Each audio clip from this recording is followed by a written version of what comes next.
It's going to be more trade-ins, resulting in more CD and vinyl finds. Come in and have a look.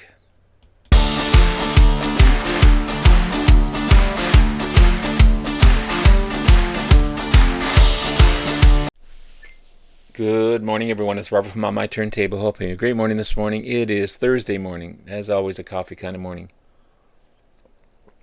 Cheers, everyone. Hope everyone's doing well. I've had difficulty doing this video. I really have.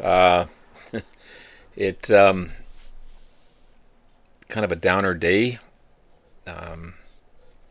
and also between the noise, the street noise, and I did a whole video without my camera being on, and mistakes I've made in the video, and it's just been do I even do this video or not?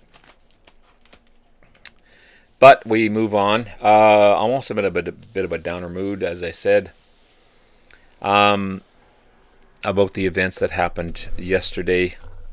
And I don't bring politics into this. I don't bring my own views. I don't bring other people's views on this format. But there was a tragic event that happened yesterday in the murder of Charlie Kirk. Regardless of how you feel about his politics or his opinions or whether you agree or disagree, the thing that surprises me most is how some people are celebrating this. And not in a mourning way. They're celebrating it being happy and dancing and cheering over this man's tragic death. Is that how the world is? Are there no remorse? Is there no values anymore? To my knowledge, he didn't murder anyone. He's not Hitler, who orchestrated the death of millions and millions of people, actually killed people himself. He's not bin Laden. This being the anniversary of 9/11 today. Charlie Kirk simply stated his views and debated his views. And for people to take the stand of celebrating that, it sickens me. I actually blocked someone from Facebook today who I know her family, I know her father, I worked with her father. But again, another person that celebrated his death. And I blocked her. It's wrong. It's wrong. I don't know him personally, obviously. I know he has a wife and 2 children. Like a young guy, 31 years old. Rest of his life to live. Who cares if he supported Trump? Who cares what his political views are? Who cares what his ideology is? He's a person. You shouldn't celebrate the death of a person in that manner.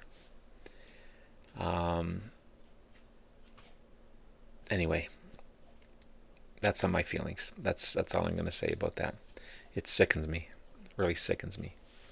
And that's probably why I'm struggling doing this video, because my head's not focused. So, getting back to yesterday, before all this happened, or before I found out all this happened. Again, I don't follow the news. I don't follow politics. I tend to just be me.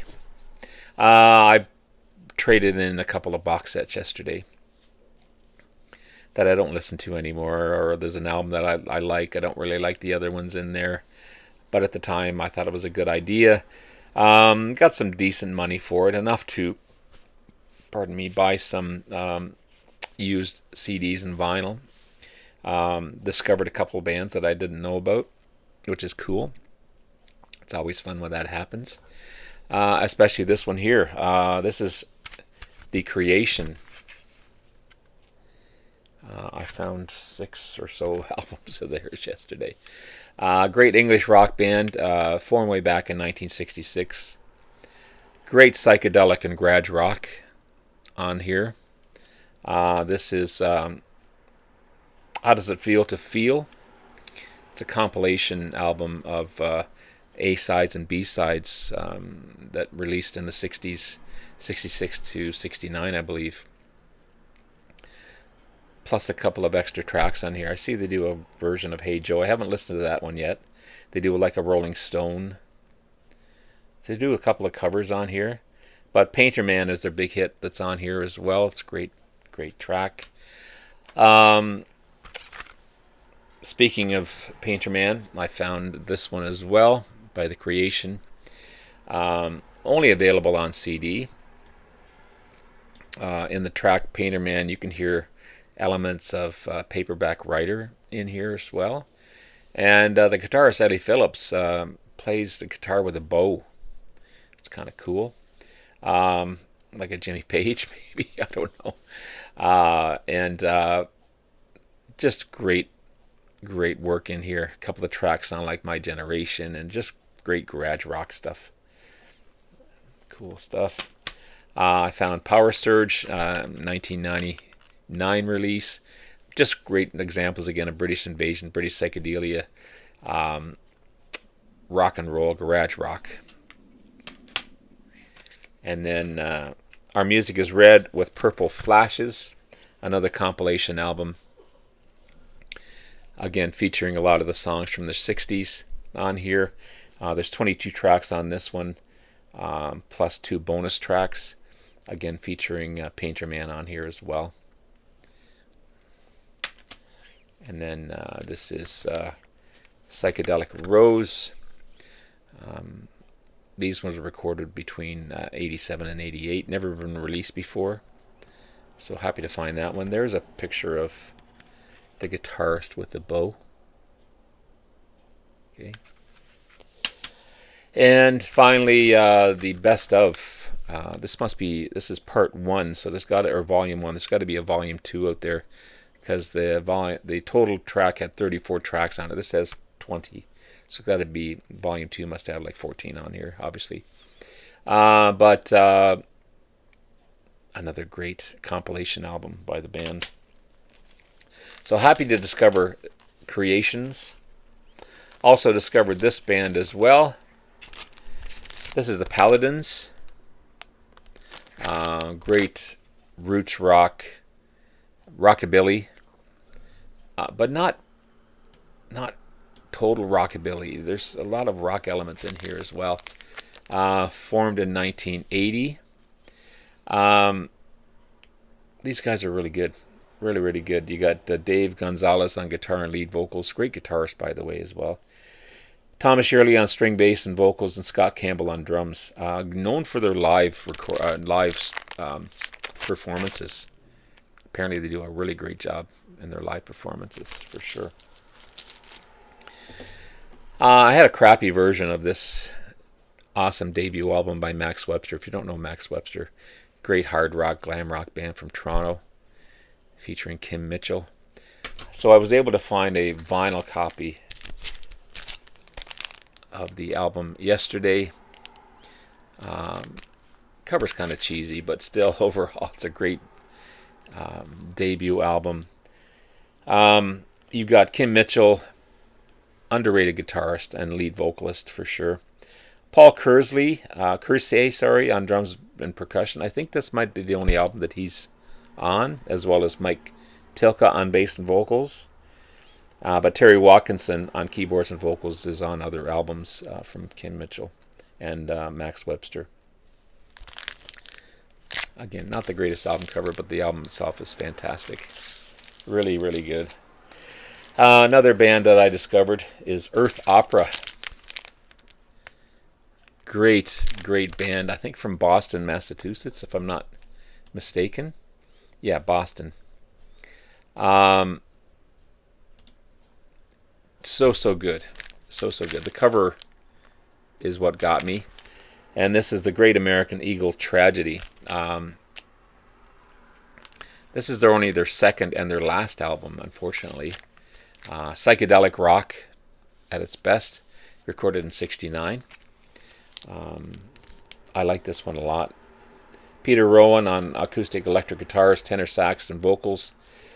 David Grisman on mandolin, cello, piano, alto sax, and vocals. Paul Dillon on drums, acoustic guitar, percussion, and vocals. And John Nagy on electric bass, cello, and mandocello. So quite a variety in their music, for sure. But it's so good. Pat from Close to the Edge mentions this band all the time. This is Horslips and short stories, Tall Tales. Cover's kind of roughish, but the vinyl itself is good. Great Irish Celtic rock band, the founding fathers of Celtic rock, where they mix in traditional jigs and airs and reels from Irish traditional songs into their rock music. Awesome stuff. I'm probably going to butcher a couple of these names. Brian Devlin on bass and vocals. Johnny Fain on guitars and vocals. Eamon Carr on drums and percussion. Charles O'Connor on guitars and vocals. Jim Lockhart on keyboards and flute. From Horslips. And another band that's new to me, but I'm glad I found them. This is the Lemon Pipers and Jungle Marmalade. Kind of a cheesy front cover with the shirtless guys mixed in with fruits and vegetables here. That's kind of weird. There's a better picture of them there. But anyway, these guys from Oxford, Ohio. Big hit, Green Tambourine, that was released in 1968. One of the first bubblegum pop songs. Psychedelic. They do a great mixture of psychedelic and bubblegum pop together on this album. It's so good. The early on the album, I think, was Green Tambourine. Was another one that came out. I think that was their first one. But you've got Bill Albo, I think that's how you pronounce it, on drums. Bill Bartlett on guitars. Dale Brownie on vocalists. Keyboardist Robert Nav, and bassist Steve Walmsley, who replaced original bassist Bob Dudek. Jelly Jungle, I Was Not Born to Follow, Everything Is You, Catch Me Falling, Hardcore, Love Beads and Meditation, that's definitely a psychedelic track. I Need Somebody, The Painter, Mirrors, Wine and Violet, Dead End Street, and Half Light. Awesome stuff by the Lemon Pipers. So I think I did okay. Happy to find what I did. And again, I apologize for the downer at the front of the video, but it's something I had to get off my chest. So have yourself a great rest of the day. Love you all, guys. We'll talk to you again soon. Bye now.